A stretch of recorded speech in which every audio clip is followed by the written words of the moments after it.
Now. Now then. Listen.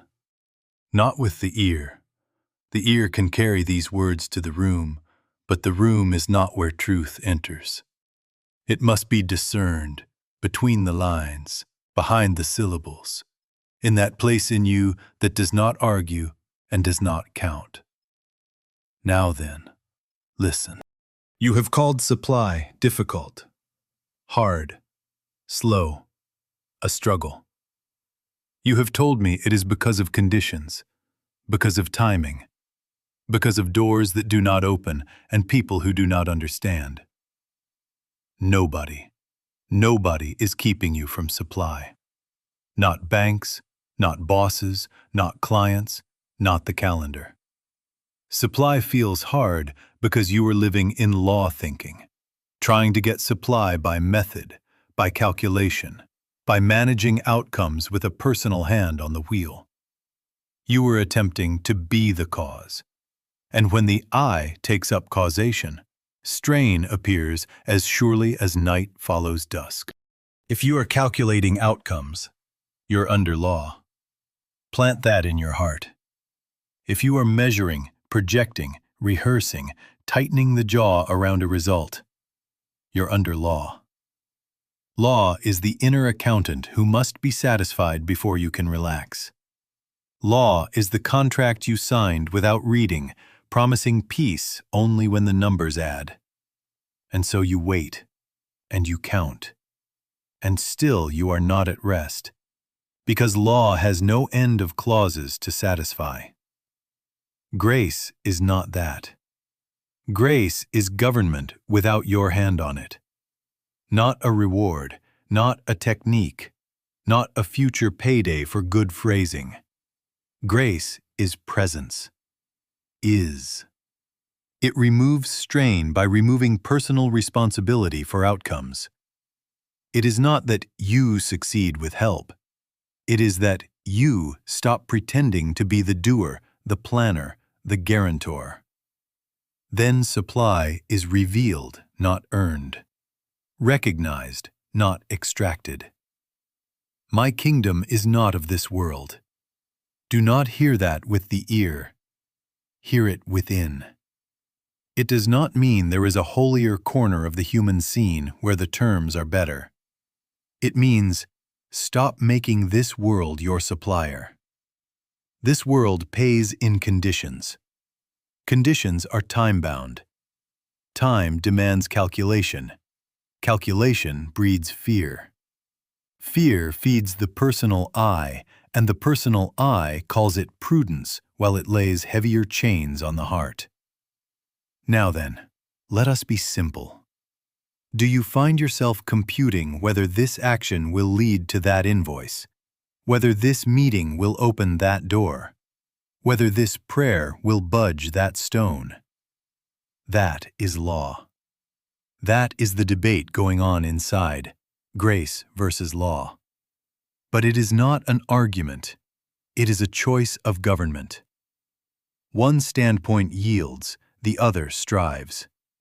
One says, is. The other asks, when? If supply feels hard, you have left grace for law. Return. How? Begin by ceasing the inner arithmetic.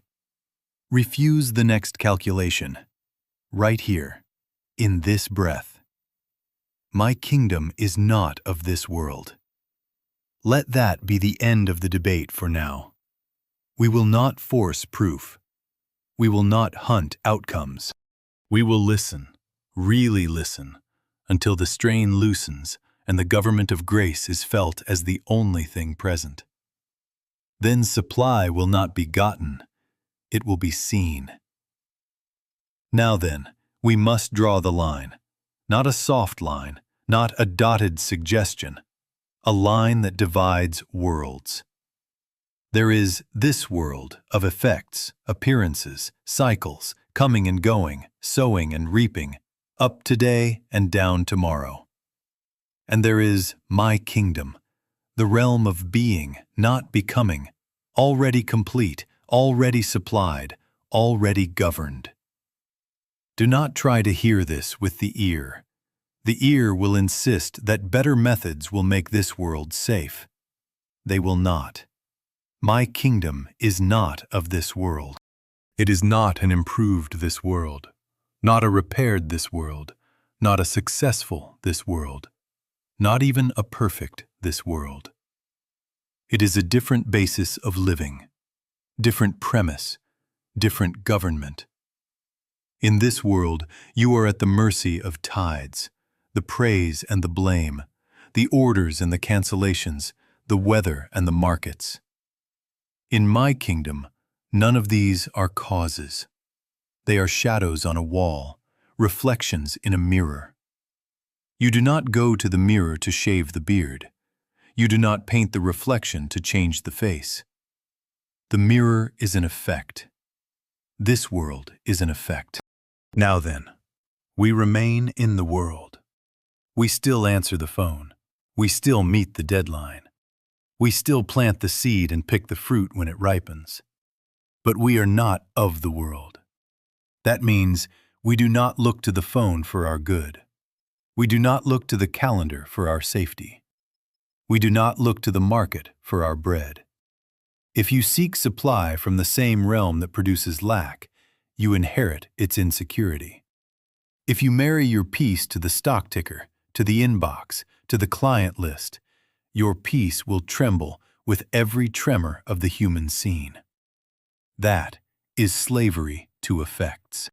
Look at the quiet worship that goes on every day, watching the market open as if it opens heaven, waiting on a client's mood as if it decides your worth, fearing a boss as if they hold the key of David, reading signs, good month, bad month, this door, that door, as if they are first causes. They are not. There is no God in the human scene as cause. The human scene is the printout, not the principle. The sheet of figures, not the arithmetic itself. You cannot fix the printout by polishing the paper. You return to principle. You cannot squeeze grapes from the newspaper. You go to the vine. Law belongs to this world because law depends on cause and effect, on antecedent and consequent, on if-then. If you do, then you have. If you don't, you suffer. Forever counting, forever bargaining, forever at the mercy of time. Grace belongs to my kingdom because grace is government. Is. Not if-then, but is. Not when, but now. Under law, you manage conditions. Under grace, conditions are managed by a presence that is not in time, not in fear, not in your personal grasp. Do you see the mercy in this? We are not asked to escape the world. We are asked to renounce it as supplier. Remain in it, walk its streets, keep your appointments, but let your being, your peace, your supply draw from the kingdom that is not subject to yesterday or tomorrow. The very moment, this moment, you cease granting causation to appearances, a relaxation comes, slight but real. It is the first taste of different government. My kingdom is present, here. Not tomorrow's contract, not yesterday's loss, here. And from here, supply does not arrive as a reward, it is revealed as what already is. Now then, let us put our hand on it and not miss. Law thinking is not a tablet on a wall. It is not, do this, don't do that, written in ink. It is a tone in the nerves, a contract signed inside without reading the fine print. It whispers, if I do X correctly, I will get Y reliably. If I pray rightly, if I network cleverly, if I budget with surgical care, then peace will come. Do you hear the bargain? Peace is postponed. Supply becomes a certification that you have performed well. The inner accountant must stamp it paid in full before you may rest. Watch what that does to the soul. The I sets up a ledger. how much I have done, how far I must go, how well it is trending. The I sits at the window of outcomes, counting the footsteps in the hall, fearing that one misstep will void the policy. This is not Moses on Sinai. This is you at your desk, bargaining with life. I will be at peace when the numbers work out. I will relax when the contract is signed. I will trust when the inbox is full. Do you see? Peace is chained to a future event. Supply is reduced to proof that the personal I is correct and safe. The symptoms are subtle, civilized. Outcome tracking, refreshing the chart, measuring the arc, grading each day as a pass or fail. Fear of missing a step. I forgot to send that note. Perhaps the whole house will fall. Over-explaining your plan to feel safe. You rehearse it to friends, to strangers, to your own mirror. Not to inform, but to borrow comfort from your words. Bargaining prayers. If you do this, I will do that. As if the infinite haggles in the marketplace. Constant measuring of progress. Am I demonstrating? Is this working yet? With one eye always on the stopwatch. And beneath all of it, a low hum of vigilance that never lets the shoulders drop. Now hear me with the heart. Nobody can be your supplier if you are leaning on them as cause. Not an employer, not a client, not a spouse, not even a teacher. Not a market, not a platform, not a bank balance. The moment you assign them causation, you have installed a small god in the human scene, and you are back under law. My kingdom is not of this world. It isn't even an improved this world, where kinder bosses and friendlier markets hand out blessings. If your peace depends on their disposition, you have mortgaged your soul to effects. Why does law always produce strain? Because law assigns personal responsibility for results. The I must carry the world. The I must anticipate every risk, persuade every door to open, justify every hour, and stand watch on every wall. The I gets tense, clever, and tired. It sharpens its pencils and grinds its teeth. It cannot rest because rest would be dereliction of duty. Under law, you live on probation. The judge is the inner accountant. The sentence is worry. Even your prayers become memos to management, and you check back for confirmation numbers. This is why your breath is shallow and your patience thin. Not because supply is scarce, but because you are trying to be the cause. Now then, feel that weight. Name it. That is law thought. Not sin, not scandal, just a mistaken government running the house. And until you tear up that inner contract, you will go on adding columns that never close. Now then, if you have seen what law is, you must not be left in a vacuum. There is government. There is a way by which life is ordered without your fingers on the scales. That government is grace. Not a mood, not an accident of good luck, not a miracle passed out to the worthy. Grace is the principle of spirit governing its own expression. Not a rule placed upon you, but an is that moves as you when you are not trying to be your own God. My kingdom is not of this world. Hear that where it can be heard. Grace is not an improved law with kinder penalties. Grace has no penalties. It has no bargains. It has no if-then. Grace is the presence of God as the life of you, ordering, fitting, supplying, without consulting the calendar or the market. It removes strain by removing the one who strains. The personal I steps off the throne. The government is felt as already operative. Under grace, supply is not earned, it is revealed. You do not pump it up by declarations. You do not pull it through tiny straws of clever strategy. You stand still enough to witness what is already present, and it unfolds as naturally as a rose opens. Whenever the rose blooms, it is now, not 5 minutes ago, not later today, now. Supply under grace has that same inevitability. It appears where it must, when it must, by avenues you could not draw on a whiteboard yesterday because yesterday does not exist in grace. What does it feel like? Relaxation first, result second.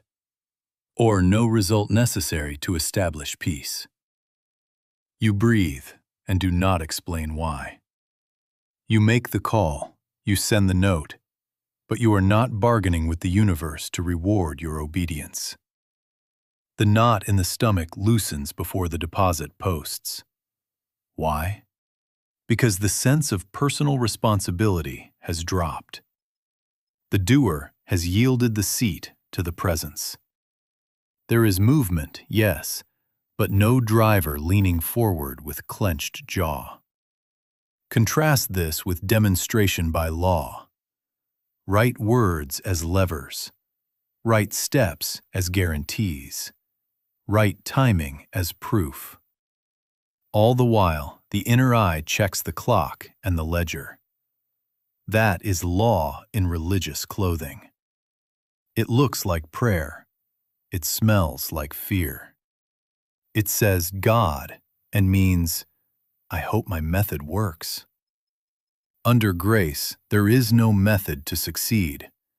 There is a government to recognize.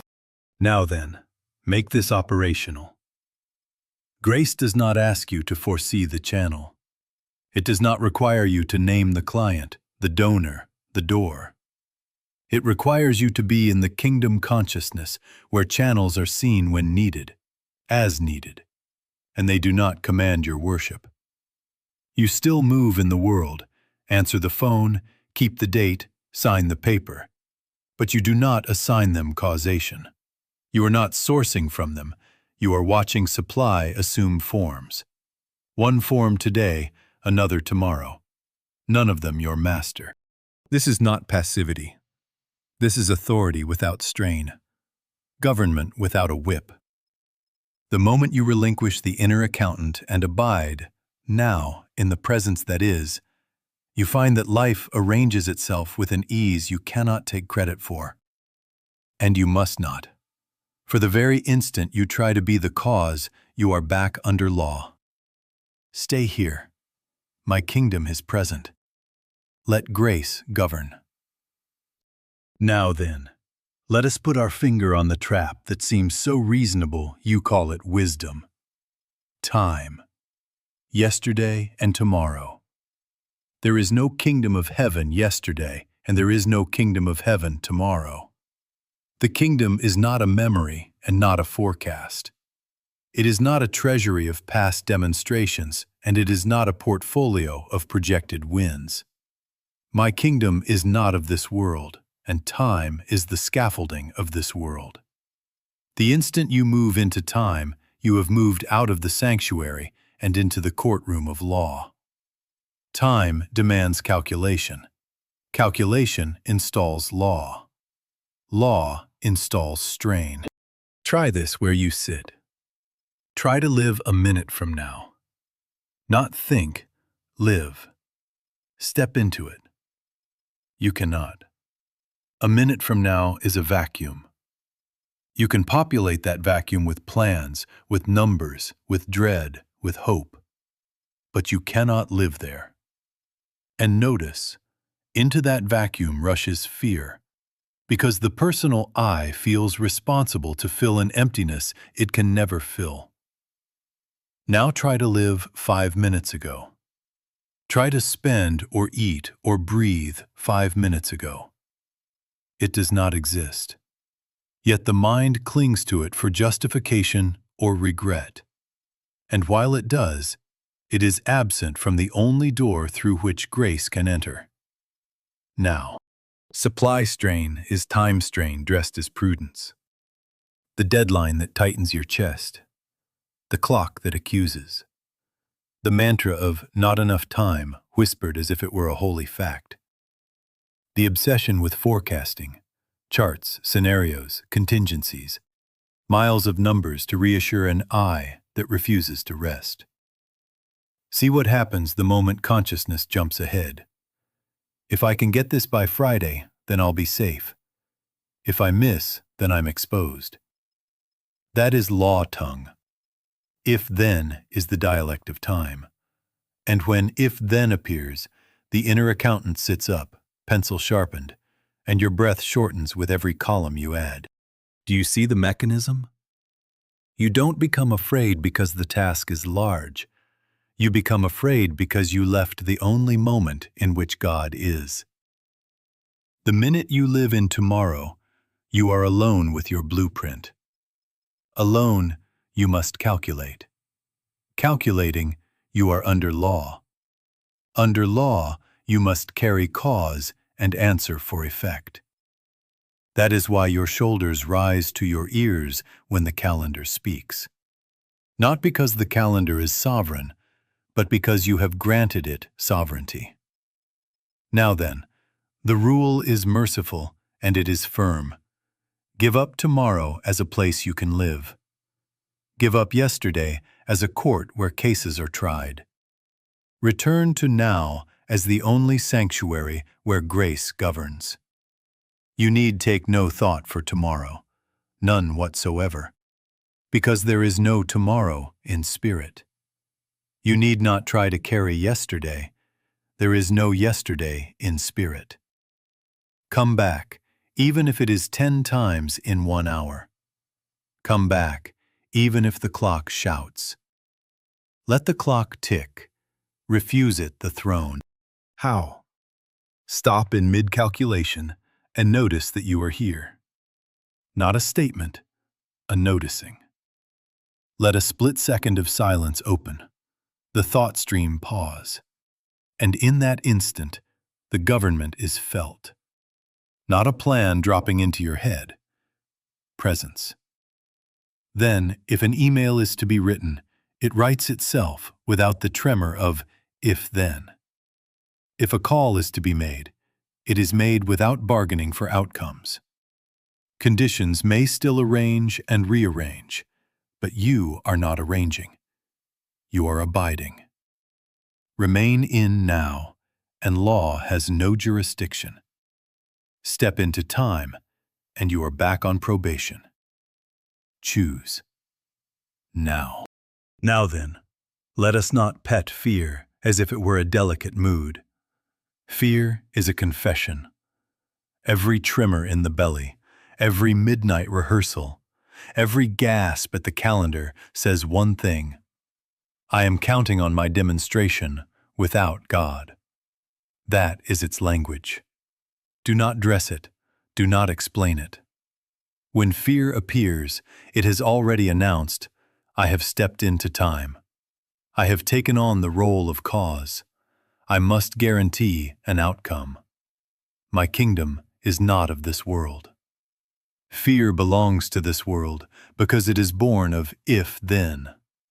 Grace knows nothing of it. The personal I is the engineer of fear. The I that must make it happen, must hold the house up, must close the deal, must prove the principle. This I gins the nerves into a hum that never stops. The nervous system stands guard to protect a throne that does not exist. Breath shortens, eyes narrow. Sleep breaks at 2 a.m. to recalculate what cannot be calculated. In that state, there is no room for the silence in which spirit is realized. If I maintain the personal sense of I, then I do not permit the spirit to operate. The presence is not absent. It is crowded out by a manager who never sits down. Watch how law dresses up as morality. If I were more spiritual, I would have more money. If I had kept the right thoughts, this bill would be paid. If I had done the technique exactly, the door would have opened. That is still if-then. That is still law, reward and punishment, merit badges for performance, shame for missing a step. There is no grace in that math. It flatters the ego as judge, jury, and executioner, and it condemns you to chase proof that can never satisfy. My kingdom is not an honor roll. It is a state of is. Now then, toughen up in the right way. Do not come to me with a tale of how hard your case is, how unusual your obstacles, how tired your bones. Nobody finds a shortcut through complaint. Keep quiet and go ahead and struggle if you must. But do not worship your struggle as proof of reality. Do not make an altar to your symptoms. If you are still laboring under law, accept it without drama and without turning it into a theology. The moment you elevate your hardship, you enthrone the personal I as the suffering hero. That idol has to fall. How then does fear end? Not by argument. Not by 10,000 correct statements hurled at a ghost. Fear dissolves in the transition, from personal government to grace, when consciousness yields and becomes still. A split second of silence, and the current changes hands. It is not a thought that cures it. It is the absence of thoughts long enough for presence to be recognized. When the I stops pressing, even for a heartbeat, something in you knows, is. Not tomorrow, not after the payment posts. Now. In that knowing, the nervous system lays down its arms. The judge leaves the bench. The inner accountant closes the ledger. You do not talk fear out. You fall out of it by ceasing to be its author. So use fear as a bell. When it rings, do not analyze the future it threatens. Admit the confession it contains. I have left the sanctuary. Then renounce the author, I, and step back here, unarmed. Not a technique, a yielding. And in that instant, grace resumes its government, not as a promise, but as presence. Now then, there is a point. Not a metaphor, a point. A before and an after. Up to that point, we are students, readers, hearers, memorizers, correctors of our own phrases, anxious bookkeepers of spiritual progress. After that point, we live under grace. The difference is not measured by years or by how beautifully you can speak truth. It is a change of government in you, and it can come at 10 o'clock in the morning while you wash a cup, at midnight while the house is quiet, at 3 a.m. when the mind is exhausted and finally stops insisting. There is a definite point of transition in time and space when what you have been studying becomes what you are. Not later, not eventually, in a moment. Do not try to hear that with the ear. The physical ear cannot hear truth any more than the physical tongue can utter truth. The event is discerned between the lines. It is not in the sentence. It is in the silence that pierces the sentence. One thought stops, only one. And in the split second before the next thought takes the stage, there is an opening. A pause. A nothing the world cannot tolerate. Through that nothing, the something rushes. Not a statement of truth about God, but God as presence. Not an idea of grace, but grace as government. You cannot record it on tape. You cannot pass it along as a paragraph. You know it because in that instant, a weight you had forgotten you carried drops from the shoulders. What changes? Responsibility ends. Not duty. Responsibility for outcomes. The inner accountant closes the office. The judge goes home. The breath comes, and you are not waiting for a reason to let it out. You move, you write, you answer the bell, but not as cause, not as guarantor. Supply ceases to be a chase and becomes a current. You are not swimming ahead to prove the law. You are being carried by something that has no if-then. Even when appearances wobble, the wobble does not appoint you manager of the universe. There is rest without explanation, and action without strain. Now then, nobody manufactures this moment by willpower. You cannot pry open the silence with effort. What you can do is stop feeding the habits that shut the door. Renounce yesterday as evidence. Renounce tomorrow as leverage. Renounce outcomes as the measure of prayer. Renounce the personal I as author of good. Sit, stand, walk, wherever you are, and refuse the next calculation. Let one thought end, and do not hire its replacement. If in that pause you feel nothing, accept the nothing. That nothing is the only place the something can enter. Return to it, again and again, without bargaining for results. My kingdom is not of this world. It is of that pause. And when the pause opens, even for a heartbeat, you know. And knowing, you relax. And relaxing, you have crossed. Now then, once you have tasted that pause, the debate begins. Inside, not with me, with you. Grace speaks first and softly. Be still and know. Law answers loudly and reasonably. Prove it, measure it, secure it. Grace says, enter now. Law says, not yet. Arrange the data, gather the signs, line up the assurances. This is the only warfare worth naming because it decides your government.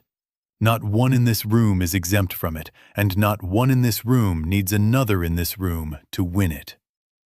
Each must catch law in spiritual clothing and drop it. Now. How do you catch it? With questions that cut. Am I seeking peace or seeking proof? Am I resting in presence or refreshing the page to see if God came through? Am I planning to be safe or yielding to be governed? Am I repeating truth to coerce a result or resting quiet enough for the result to stop mattering? After I pray, do I watch the clock, check the inbox, study faces, and grade God on response time? Or do I discover that peace did not move an inch when the calendar didn't cooperate? The answer to these questions is your jurisdiction, law or grace. Watch how truth study turns into law when you are not alert. You take a statement and shake it like a vending machine. You say it 30 times and peek between each repetition for a sign. You read, and the eyes are not on the page. They are on tomorrow's hoped-for email. You call it faith, but your pulse proves you are bargaining. When the deadline stands, you grow discouraged and decide the principle failed. No, the principle was never on trial. It was the inner accountant demanding proof. It was the personal I trying to force the kingdom into time. Now then, correct the tongue and the premise together. Not, I will be supplied. That is tomorrow. Not, I was supplied. That is yesterday. Not even, I am supplied, if you are sneaking a glance at the results. I am. Not I was, not I will be. Or better, is. Is removes the personal noun that loves to count. Is lets God be God without the escort of your stopwatch. Is breaks the argument before it starts. Do not wait for me to bless this. Nobody here can be your proof. Nobody here is your channel. Nobody here owes you a sign. Not one in this room is to depend on another for their good. Each must become a fierce discerner of their own habits. where law has put on a prayer shawl and called itself prudence. Catch it. Call it by its name. Drop it. Now. How? Choose the voice you obey. When law says, prove it, measure it, secure it, refuse the next calculation. When the hand moves to the ledger or the phone for reassurance, stop mid-reach and let a thought end. Be still and know. If nothing greets you, accept the nothing. The something rushes only through the unguarded gate. Do not look at the clock to see if grace has had time to work. There is no time in which grace works. There is only is.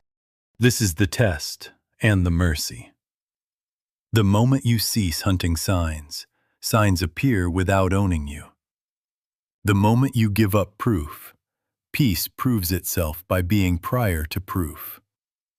The moment you stop trying to be supplied, supply is revealed as presence taking form. My kingdom is not of this world. It is not of measurement. It is not of if-then. It is of now. Enter, and the inner debate ends for this moment. Leave now, and the debate resumes. Choose, and choose again here in the only place where government is. Now then, what changes under grace is not the scenery, but your citizenship. The same desk may sit before you, the same stack of bills, the same street with the same traffic. The phone still rings, the calendar still carries dates, but they no longer appoint themselves your rulers. Channels remain ordinary, mail arrives, a client pays, a door opens, but the strain that used to hang on the hinge is gone. You have not improved this world, you have ceased to worship it. My kingdom is not of this world. Yet here you are, in the world, and supply appears without the inner violence that used to force it. Watch how it looks on a Tuesday. A bill is due. Under law, the chest tightens, a flurry of plans begins, and the soul lives by seconds. Under grace, you become still first. Then you do the next simple thing that presents. Perhaps send the invoice you had been postponing. Perhaps make the call you had been dreading. Perhaps do nothing for 1 minute while the inner government is felt. And just as often as the sun follows midnight, the ordinary avenue shows itself. A payment that had been processing posts. A small refund arrives you had forgotten. A friend, uncoerced, says, "I was thinking of you. Does this help?" Or the need itself dissolves. An extension is granted without you pleading your case. The point is not that results line up prettily on your schedule. The point is that the inner yoke is lifted, and the movement that occurs is free of the old trembling. Right timing stops being a stunt. Trains are caught, or they are missed, and both serve. The email is sent at the moment someone is actually ready to read it. The introduction that felt crucial yesterday is no longer needed today, because a better path opens, quietly, without you drumming your fingers. You will marvel, not at fireworks, but at the absence of friction. The click of things fitting, without push, without bribe, without the constant self-explanation that used to drain you. Integrity becomes automatic because grace functions as principle, not emotion. A bank teller does not decide whether to give correct change. The principle of arithmetic rules the hand. So, under grace, you do what is right because eyes leaves no debate. You return the extra dollars without congratulating yourself. You keep your word without rehearsing your virtue. You close the books cleanly because anything else is unthinkable in this atmosphere. Nobody is watching. It does not matter. Principle is watching, and under grace, principle lives you. That is supply too. Clean hands that never fear a spotlight. Now then, correct this misunderstanding at once. Grace is not passivity. It is non-interference. It is the end of the personal I shoving life along. You will act, write, speak, build, plant, but you will not claim to be the cause. You will take the step that is gives, not the step that panic demands. You do not tug fruit to ripen it. You tend the tree and let ripeness announce itself. Tie it back where it belongs. My kingdom is not of this world, therefore supply is not wrestled from conditions. It is revealed as presence, while conditions sometimes still look the same. The number in the account may not change this hour, yet the government has changed, and that is supply appearing first as peace, then as form. Or form may spring at once. Either way, you are fed now, clothed now, guided now. Under grace, the ordinary becomes automatic. Bread by the bakery, wages by the labor, ideas by the quiet. Expenses reduced by a wisdom you did not invent. You are no longer the pump. You are the transparency. Remain in is, and watch the simple avenues you used to fear become easy roads you do not own. Now then, this is the rule of practice. Give up tomorrow. Give it up as a place to live, as leverage, as a bargaining chip in prayer. Take no thought for tomorrow, none whatsoever, because tomorrow is where law sits with its ledger and demands calculation. If you enter tomorrow, you will calculate. If you calculate, you will fear. If you fear, you have confessed, I am attempting this without God. My kingdom is not of this world. There is no tomorrow in it. The practice is immediate, and it is simple. Stop. Not symbolically. Stop. In the middle of the sentence that plans, in the middle of the reach for the phone, in the middle of the mental rehearsal, stop. Let one thought end. Allow a split second of silence. In that bare instant, before the next thought auditions for your attention, notice is. Do not decorate it. Do not name it supply. Do not name it plan. Do not name it peace. Just is. Let the inner discernment register presence, not as a sentence, but as air you are already breathing. Then, if a step is to be taken, it will arise without the tremor of if-then. And if no step appears, remain. That is practice. The mind will argue, but I must plan. Answer it as you would a well-meaning but uninformed friend. Plan may appear, but it is not your life. A plan is a channel. Life is. Grace governs your life, and grace is present only now. You do not renounce wisdom, you renounce worship of timelines. You do not throw away calendars, you tear up their throne. If a plan is needed, it will be given inside the pause, clean and unburdened. If no plan is needed, you will not manufacture one to soothe law's appetite. You do not tug fruit to ripen it. Now then, accept solitary responsibility in the only way grace sanctions it. Not one in this room is your source. Not a teacher, not a partner, not an institution, not an audience, not a platform. Nobody. Nobody. The moment you depend upon them, you descend into law and appoint effects as cause. Your work is singular. Enter the kingdom within. Enter now. If you say, I cannot, you have already stepped into tomorrow. Return. Let one thought end. Permit the split second. The government changes hands there. Practice like this, a dozen times in an hour if need be. When worry rises, do not feed it data. When the hand moves to check, to measure, to predict, stop. Give up tomorrow. Refuse the next calculation. Enter the sanctuary. In that stillness, government is felt. Peace precedes proof. Action follows without strain. Supply reveals itself as form, or as the end of craving for form.